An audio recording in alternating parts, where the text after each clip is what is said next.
Mutton कंब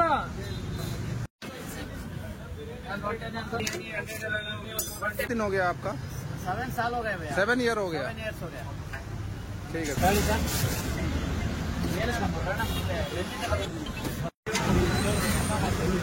daily कितना करते हैं मटन और चिकन? हाँ, मटन चिकन जाएगा, बहुत जाएगा। फिर भी कितना केजी क्वांटिटी में? वो जाएगा टोटली मटन चिकन सभी 50 किलो जाएगा। 50 किलो जाता है। मच्छी भी ज्यादा हो जाएगा। ज्यादा हो जाता है। 100 किलो मच्छी जाएगा। जाता है। मतलब ये दुकान कॉपी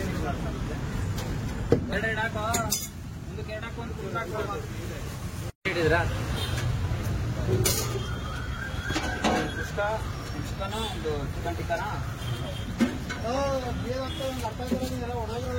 ಮೂರು ಕಲರ್ ನಾವು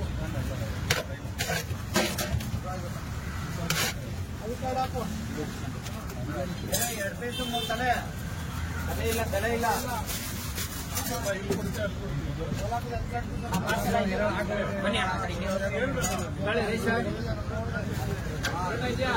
ಮಟನ್ ಚಂದ